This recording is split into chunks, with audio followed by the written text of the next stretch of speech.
नमस्कार, आवाज at night में आपका स्वागत है। मैं हूं विपिन भाट। शुरुआत करते हैं हेडलाइंस के साथ। थोक में सस्ती होने पर भी नहीं गली आम आदमी की दाल, होलसेल में दाम गिरे लेकिन खुदरा में अब भी 130 के पार। कितने ही ऐसे उदाहरण हमारे सामने और बड़ी सेलिब्रिटीज के हैं जिनका अपना बच्चा एक नहीं दो हैं और बेटा और बेटी दोनों हैं, तो भी उन्होंने सरोगेट चाइल्ड किया है। सरकार ने किराए की कोख यानी सरोगेसी पर सख्त किया कानून। विदेशी दंपत्ति भारत में नहीं उठा पाएंगे सरोगेसी का फायदा। सुषमा ने लगाया कलाकारों पर सरोगेसी के दुरुपयोग का आरोप। टेक्नोलॉजी में बड़े बदलाव के लिए सिटी बैंक देगा $1 अरब का कॉन्ट्रैक्ट। टीसीएस, इन्फोसिस, विप्रो और एचसीएल टेक जैसी कंपनियां लगा सकती है कॉन्ट्रैक्ट के लिए बोली। कल होगी अगस्त सीरीज की एक्सपायरी। ब्रोकर्स पोल में 72% लोगों को 8,650 से 8,700 के बीच एक्सपायरी की उम्मीद।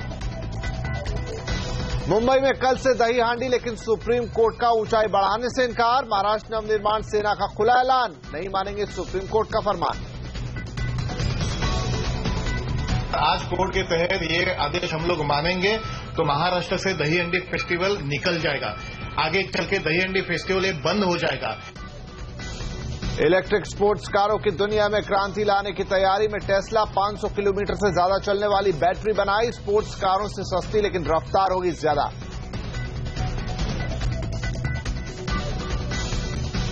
और आवाज एट 9 की शुरुआत करते हैं एक ऐसी खबर के साथ जिसका आपके साथ है सीधा सरोकार। जी, हम बात करेंगे दाल की, क्योंकि लंबे इंतजार के बाद अब देश में दालों की कीमत कम होती हुई दिख रही है, लेकिन कीमत में गिरावट की रफ्तार ग्राहक तक पहुंचते पहुंचते कम हो जाती है। थोक बाजार में कीमतें जितनी कम हुई हैं, उस अनुपात में खुदरा भाव नहीं घटे हैं। आखिर क्यों? देखिए रिपोर्ट। लंबे वक्त से रुला रही दालें सस्ती हो रही हैं। दिल्ली के खुदरा बाजार में जो अरहर 15 दिन पहले 144 रुपए प्रति किलो मिल रही थी, वो आज 132 रुपए किलो है। मुंबई में भी अरहर की कीमत में 14 रुपए तक गिरावट हुई है। वहीं उड़द दाल भी करीब 14 से लेकर 22 रुपए किलो तक सस्ती हुई है। लेकिन आज भी थोक से खुदरा बाजार के बीच का अंतर 50 रुपए से ज्यादा है। बड़ी रिटेल चेन जो ऑर्गेनाइज सिस्टम है, यदि हमारे यहाँ जैसे तूर दाल 85 है, वो 140 बेच रही है, तो ग्रोसरी दुकान वाला भी 138 के भाव रखेगा। यदि वो 115 रखेगा तो लोग ये कहेंगे कि उसका माल अच्छा नहीं है इसलिए 115 होगा। तो उसकी मजबूरी हो गई है कि दूसरे रिटेल चेन में क्या भाव चल रहा है, उससे केवल 2 रुपया नीचे वो अपनी दुकान पे माल का भाव रखता है। थोक मंडियों में अरहर समेत सभी दालों के दाम 90 रुपए किलो से भी नीचे आ गए हैं। दिल्ली में अरहर दाल का दाम 84 रुपए किलो चल रहा है। चना, मूंग और उड़द की कीमतों में भी गिरावट आई है, मगर खुदरा व्यापारी पुराना माल बताकर ऊंची कीमत ले रहे हैं। कुछ माल जो होता है पीछे का माल होता है लिया हुआ, 10 दिन 15 दिन पहले का रेट ज्यादा था, कुछ 10-15 रुपए किलो तेज है, ये 10-15 रुपए किलो डाउन हुआ है भाव। तो अभी पीछे का जो माल है वो खत्म हुआ है स्टॉक, जमीन आदमी रेट थोड़ा डाउन करेगा। सीएनबीसी आवाज को मिली जानकारी के मुताबिक सरकार इस मुद्दे पर जल्द ही 2 समीक्षा बैठकें करने जा रही है। सरकारी दखल और सप्लाई बढ़ने से दालों के दाम थोक बाजार और खुदरा बाजार में कम तो हुए हैं, लेकिन बावजूद इसके कंज्यूमर को इसका पूरा फायदा नहीं पहुंच पा रहा है। ऐसे में अब सरकार को अपने बफर स्टॉक में से दालों को कैसे जल्द से जल्द रिलीज किया जाए, उसको लेकर ठोस कदम उठाने होंगे। अर्णव वसावड़ा, दिल्ली। तो आखिर थोक में जब दाल सस्ती है तो खुदरा में क्यों कीमतें कम नहीं होती? कमोडिटी एक्सपर्ट जी चंद्रशेखर का मानना है कि जब तक दाल की खुदरा बिक्री पर कोई रेगुलेशन नहीं आएगा, तब तक लोगों को थोक में सस्ती दाल का फायदा नहीं मिलेगा। होलसेलर का ऊपर काफी पाबंदियां हैं, स्टोरेज कंट्रोल रेस्ट्रिक्शन वगैरह है, मगर रिटेलर्स के ऊपर कोई पाबंदी नहीं है। और जैसे भाव बढ़ता है रिटेल तुरंत भाव बढ़ा देते हैं, मगर जब भाव घटता है उसका फायदा उपभोक्ता तक नहीं पहुंचता है। तो रिटेल के ऊपर भी पाबंदी तो चाहिए, मैं समझता हूं। रेगुलेशन, कंट्रोल नहीं चाहिए मगर रेगुलेशन चाहिए। वहीं मध्य प्रदेश के दाल और चावल कारोबारी संघ के प्रेसिडेंट मोतीराम वाधवानी ने का कहना है कि सरकार लापरवाही की वजह से लोगों को सस्ती दाल का फायदा नहीं मिल रहा है। उनका कहना है कि यहां पर सरकार को देखना चाहिए कि दालें सस्ती हों।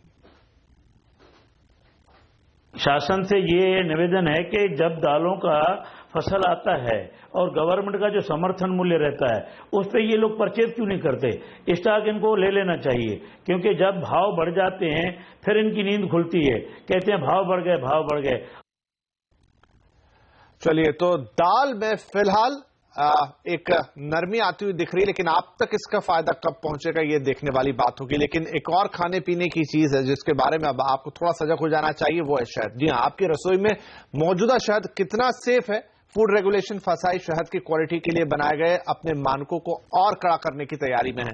सीएनबीसी आवाज को मिली एक्सक्लूसिव जानकारी के मुताबिक शहद में मिलावट की शिकायतों के बाद ये फैसला लिया गया है। पहले शहद के मशहूर ब्रांडों की 21 पैरामीटर्स पर जांच की जाएगी और उसके बाद फसाई नए मानक तय करेगी। हमारे जो स्टैंडर्ड्स हैं उसमें एक पैरामीटर जो C4 बोला जाता है वो नहीं है।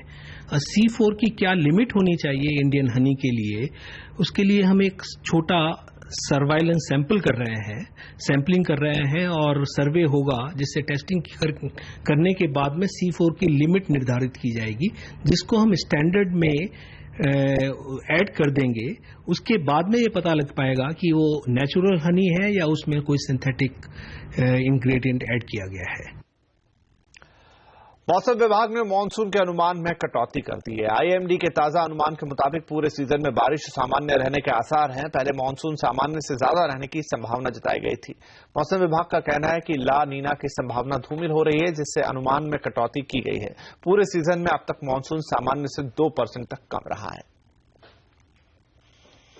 अब रुक करेंगे आज की एक और बड़ी खबर की तरफ। फ्रांस की मदद से बन रहे स्कॉर्पियन क्लास पनडुब्बी से जुड़ी नेवी के अहम दस्तावेज लीक होने पर बवाल मचा हुआ है। हालांकि नेवी के सूत्रों का कहना है कि लीक का स्कॉर्पियन पनडुब्बी परियोजना पर ज्यादा असर नहीं पड़ेगा, क्योंकि यह लीक विदेशों से हुआ है और भारत से नहीं। सूत्रों के मुताबिक यह मामला व्यावसायिक प्रतिद्वंदिता का हो सकता है, लेकिन रक्षा मंत्री मनोहर पर्रिकर ने नेवी चीफ से पूरे मामले की जांच रिपोर्ट मांगी है। इस पूरे मामले में सरकार ने फ्रांस की जहाज और पनडुब्बियां बनाने वाली कंपनी DCNS से भी रिपोर्ट तलब की है। मैंने चीफ ऑफ नेवी उनको बोला है कि वो पूरा विश्लेषण करें, उसका क्या लीक हुआ है, हमारे बारे में उसमें क्या है, कितना हद तक उसका अगर है तो लीक बराबर। जब तक वो आइडेंटिफाई नहीं करते कि it is related to us, the first step is to identify, the second step is to identify what is the extent of unwarranted, but it's not all 100% because we do have our final integration and all that. वहीं पूर्व रक्षा मंत्री AK Antony का कहना है कि यह काफी गंभीर मामला है और जल्द से जल्द इसकी जांच पूरी कर कार्रवाई होनी चाहिए। Request the government is immediately order high level inquiry and find out the truth about the leak. If the leak is true, the extent of the leak, and what remedial action government must take immediately. इधर इस मामले पर कांग्रेस का यह भी कहना है कि जब अभी तक इस मामले की जांच नहीं हुई है तो किस आधार पर नेवी के अफसरों को क्लीन चिट दी जा रही है। ये राष्ट्रीय सुरक्षा के साथ एक गंभीर समझौता है। बजाय इसके कि रक्षा मंत्री, रक्षा मंत्रालय और नौसेना के सभी अधिकारियों को क्लीन चिट दें, आवश्यकता ये है कि इस पूरे मामले की जांच की जाए कि क्या ये लीक कहीं भारत से हुआ है या फिर ये लीक DCNS जो फ्रेंच कंपनी है वहां से हुआ है। सिटी बैंक टेक्नोलॉजी में बड़े बदलाव के लिए $1 अरब का कॉन्ट्रैक्ट देने की तैयारी में है, जिसके तहत मोबिलिटी, बिग डेटा और एनालिटिक्स जैसे क्षेत्रों में आमाचूल बदलाव किए जाएंगे। कॉन्ट्रैक्ट को 6 भागों में बांटा जाएगा और इन्हें अलग अलग IT कंपनियों को दिया जाएगा। कॉन्ट्रैक्ट के लिए बोली लगाने वाली कंपनियों में TCS, इन्फोसिस, विप्रो और STL टेक जैसी कंपनियां शामिल हो सकती हैं। कॉन्ट्रैक्ट के लिए बोली लगाने की प्रक्रिया जनवरी 2017 से शुरू हो सकती है। अब बात करेंगे बाजार की, जो एक्सपायरी के एक दिन पहले एक छोटे दायरे में ही रहा। बाजार की शुरुआत हल्की बढ़त के साथ हुई थी। तकरीबन पूरे दिन बाजार सीमित दायरे में घूमता रहा, लेकिन आखिरी घंटे में बाजार में थोड़ी खरीदारी लौटी और निफ्टी 8650 के ऊपर निकला। फार्मा, एनर्जी, FMCG शेयरों में आज अच्छी खरीदारी रही। वहीं बैंक शेयरों में बिकवाली का दबाव रहा। कारोबार के आखिर में सेंसेक्स में 70 पॉइंट और निफ्टी में 18 पॉइंट की बढ़त रही। इधर गुरुवार यानी कल निफ्टी की अगस्त सीरीज की एक्सपायरी है। सीएनबीसी आवास पोल में 72% जानकारों का कहना है कि एक्सपायरी 8,650 से 8,700 के बीच हो सकती है, जबकि 22% लोगों का मानना है कि एक्सपायरी 8,600 से 8,650 के बीच होगी। वहीं 6% लोग ये भी मानते हैं कि एक्सपायरी 8,700 के ऊपर होगी। बाजार में आज भी वेलस्पन इंडिया की जोरदार पिटाई हुई। असल में कंपनी की मुश्किलें खत्म नहीं हो रही है। शेयर लगातार 3 दिन से लोअर सर्किट पर है। कंपनी के स्टोर से टारगेट के प्रोडक्ट्स वापस लेने के बाद से ही शेयर में बिकवाली हावी है। इस पर और जानकारी के लिए अब हमारे साथ हैं हमारे रिसर्च जर्नलिस्ट वरुण दुबे। वरुण, क्या दिक्कतें चल रही है कंपनी के साथ और आगे इसका कितना और असर आएगा वेलस्पन के ऊपर? लगातार 3 दिन लोअर सर्किट के बाद वेलस्पन इंडिया का 40% मार्केट कैप स्वाहा हो चुका है। इस हफ्ते की शुरुआत में दरअसल ये खबर आई कि टारगेट कॉर्पोरेशन, जो कि यूएस की एक बड़ी रिटेल चेन है, उन्होंने इस कंपनी के प्रोडक्ट को खराब बताया और इस कंपनी के साथ जितने भी करार थे सबको रद्द कर दिया। अब टारगेट कॉर्पोरेशन इस कंपनी के लिए अहम इसलिए है कि इस कंपनी की कुल आय में से 10% टारगेट कॉर्पोरेशन से आता है। सिर्फ यही नहीं, अब तो खबरें ये भी निकल के आ रही है कि वॉलमार्ट और जेसी पेनी जैसी बड़ी रिटेल चेन्स भी इस कंपनी के प्रोडक्ट्स की समीक्षा कर रहे हैं और अगर वहां कोई नेगेटिव रिपोर्ट निकल के आती है तो वो इस कंपनी के लिए काफी खराब हो सकता है, क्योंकि वॉलमार्ट और जेसी पेनी जैसी रिटेल स्टोर्स इस कंपनी के कुल आय में करीब 8% का हिस्सा रखती है। यानी कि कंपनी की कुल आय में से करीब 20% आय पे एक तलवार लटक रही है और अगर यहाँ नेगेटिव आता है तो इस कंपनी के लिए काफी खराब हो सकता है। सिर्फ कंपनी रिटेल चेन्स को ही सप्लाई नहीं करती, बल्कि विंबलडन और रग्बी वर्ल्ड कप जैसे प्रेस्टीजियस इवेंट्स में भी कंपनी अपने प्रोडक्ट्स डिलीवर करती है और रिटेल चेन्स की तरफ से नेगेटिव रिपोर्ट आने के बाद इस कंपनी को इन इवेंट्स में अपनी साख बचाना काफी मुश्किल हो सकता है और यही चिंता दरअसल निवेशकों को खाई जा रही है। तो इसके लिए आप देख रहे हैं लगातार इस कंपनी में बिकवाली हो रही है और इस स्टॉक के लिए अब कोई भी खरीदार नहीं मिल रहा है। जी वरुण, बहुत शुक्रिया। और देखना होगा कि कल स्टॉक में किस तरह का असर रहता है। आगे बढ़ते हैं। सुलगते कश्मीर के जख्मों पर मरहम लगाने के लिए आज 2 दिन के दौरे पर राजनाथ सिंह घाटी पहुंचे। राजनाथ सिंह ने कहा कि वो घाटी में उन सभी पक्षों से बात करेंगे जो कश्मीरियत, जमहूरियत और इंसानियत में विश्वास रखते हैं। राजनाथ सिंह के दौरे के बीच ही पुलवामा में सुरक्षा बलों और प्रदर्शनकारियों की झड़प में एक नागरिक की मौत भी हो गई। वहीं 9 जवानों के घायल होने की भी खबर है। नेशनल कॉन्फ्रेंस के नेता और पूर्व मुख्यमंत्री उमर अब्दुल्ला ने जम्मू कश्मीर में राजनाथ सिंह के दौरे का स्वागत किया है। जो भी अमन पसंद लोग इस ख्याल में कि कीमती जानों को अब बचाने की जरूरत है, उनको आके मिलना चाहिए। जिस तरह होम मिनिस्टर साहब ने ट्विटर के जरिए दिल्ली से निकलने से पहले कहा कि जो भी इंसानियत, जमहूरियत और कश्मीरियत में भरोसा करे और मुझसे मिलना चाहे वो आके मिले। अब इससे ज्यादा आप क्या कह सकते हो? इंसानियत, अगर जरा सी भी हमें इंसानियत है या हमें जमहूरियत में भरोसा है या हम कश्मीरियत में भरोसा रखते हैं तो मिलने में कोई एतराज नहीं है, मिले। अगर उसके बाद देखिए ना, अगर उसके बाद कुछ नहीं निकलता तो फिर जिम्मेदारी होम मिनिस्टर की है। सुप्रीम कोर्ट ने एक बार फिर तमिलनाडु की मुख्यमंत्री जयललिता को फटकार लगाते हुए कहा कि मानहानि का इस्तेमाल लोकतंत्र का गला घोटने के लिए नहीं किया जा सकता। अगर आप एक पब्लिक फिगर हैं तो आपको आलोचना का सामना करना पड़ेगा। मानहानि के मुकदमे को रद्द करने की मांग से संबंधित तमिल अभिनेता और डीएमडी के प्रमुख विजयकांत की याचिका पर सुनवाई के दौरान कोर्ट ने ये टिप्पणी की। मुंबई में दही हांडी की ऊंचाई किसी भी सूरत में 20 फीट से ऊपर नहीं बढ़ेगी। सुप्रीम कोर्ट ने यह बात आज दोबारा कही है। दरअसल सुप्रीम कोर्ट ने इस साल दही हांडी की अधिकतम ऊंचाई 20 फीट रखने का आदेश दिया है। इस बीच मुंबई पुलिस ने कहा है कि जो लोग इस आदेश का पालन नहीं करेंगे उनके खिलाफ एक्शन लिया जाएगा। सभी पुलिस स्टेशनों को गोविंदा मंडलों की वीडियो रिकॉर्डिंग का आदेश भी दिया गया है। उधर राज ठाकरे की पार्टी महाराष्ट्र नवनिर्माण सेना ने कहा है कि वो सुप्रीम कोर्ट के आदेश का पालन नहीं करेगी। इस बारे में पार्टी के उपाध्यक्ष अभिजीत फणसे ने क्या कहा, आपको सुनाते हैं। आज कोर्ट के तहत ये आदेश हम लोग मानेंगे तो महाराष्ट्र से दही हंडी फेस्टिवल निकल जाएगा। आगे चल के दही हंडी फेस्टिवल ये बंद हो जाएगा। ये हमारी परंपरा है, ये हमारी संस्कृति है, ये एक धाड़सी खेल है। ये अगर बंद नहीं होना चाहिए, इसलिए हमारे राज साहब ने हमें आदेश दिए और हम लोग इसकी पूर्तता जरूर करेंगे। और यहां पर आवाज एट 9 में लेंगे एक छोटा सा ब्रेक के बाद देखिए कि अब किराए की कोख से बच्चा पैदा करना नहीं होगा आसान। सख्त सरोगेसी बिल को कैबिनेट ने दे दी है मंजूरी। देखिए पूरी खबर ब्रेक के बाद।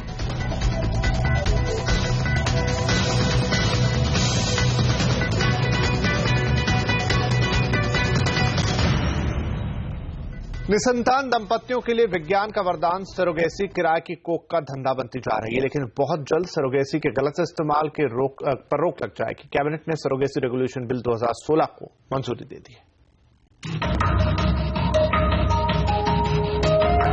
सरोगेसी रेगुलेशन बिल 2016 के अमली रूप लेते ही किराए पर कोख लेना देना गैर कानूनी हो जाएगा।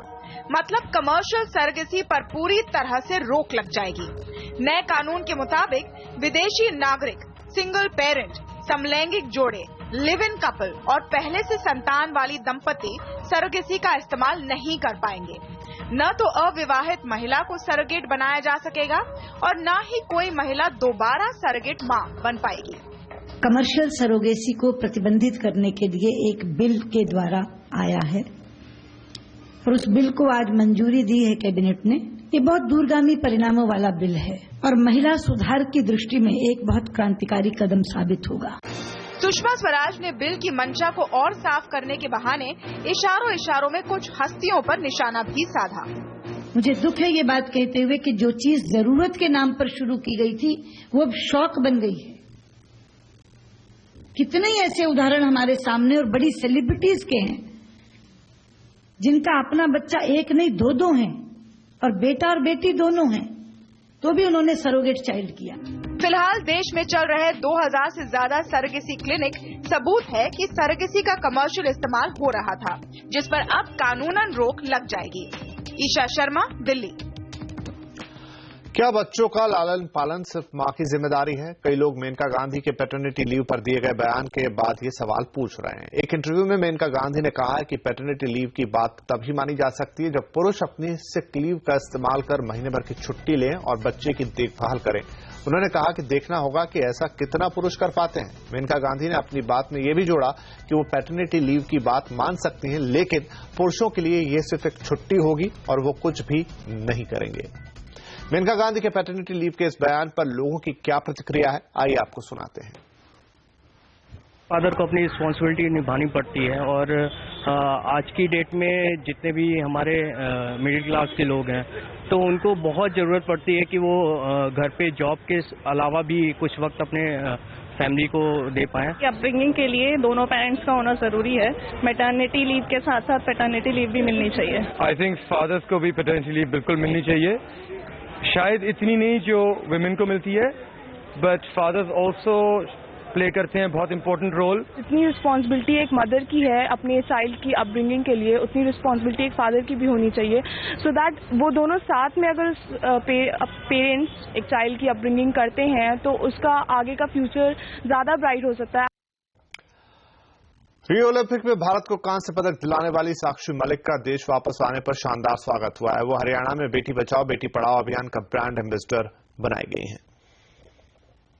बहुत अच्छा कैंपेन है, इससे बहुत मतलब बेटियों को बढ़ावा मिलेगा और पेरेंट्स अपनी बेटियों को मतलब ज़्यादा आगे बढ़ने का मौका देंगे और अभी वो मोटिवेट भी होंगे कि हमने 2 मेडल्स ला के दिए हैं, तो आगे ऐसा नहीं होगा कि लड़कों को ज़्यादा मौका दिया जाएगा, लड़कियों सबको बराबर का अधिकार मिलेगा।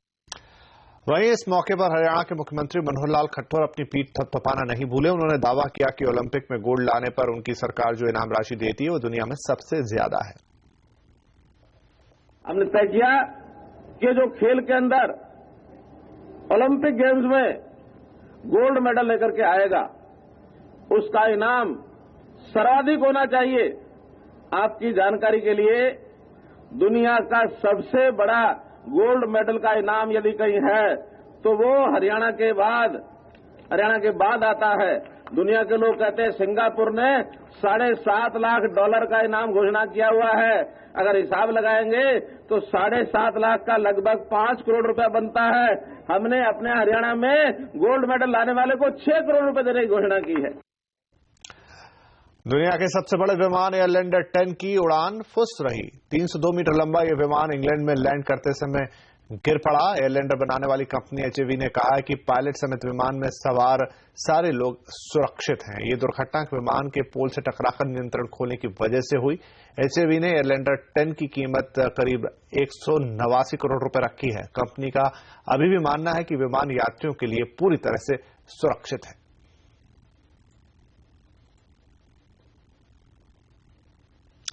क्या कोई बैटरी वाली कार स्पोर्ट्स कारों को टक्कर दे सकती है? टेस्ला की नई कार के बारे में कंपनी ने दावा किया है कि वो महज 2.5 सेकंड में 0 से 100 किलोमीटर की रफ्तार हासिल कर सकती है। यही नहीं, एक बार चार्ज करने पर यह कार 500 किलोमीटर से भी ज्यादा की दूरी तय करेगी।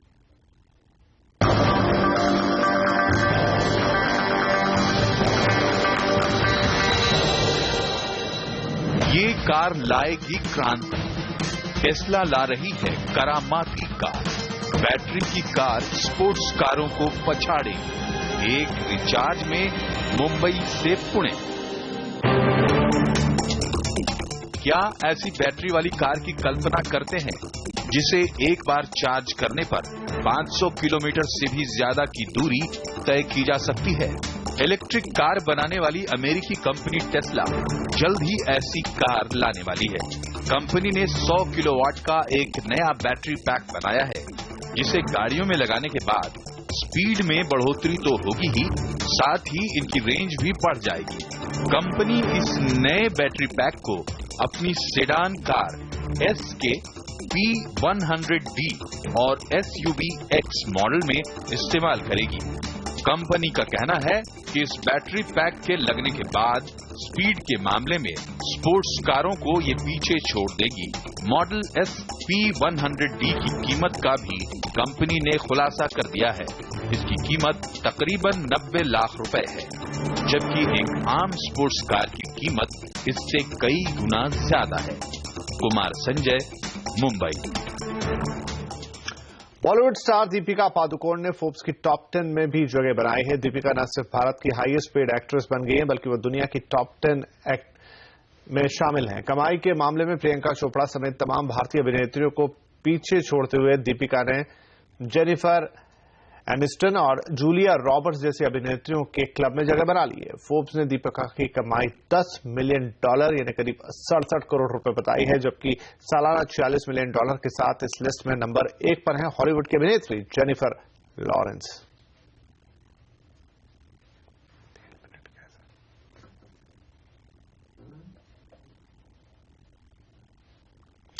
और आवाज एट 9 में आज के लिए इतना ही। कल आपसे फिर मुलाकात होगी, तब तक के लिए नमस्कार।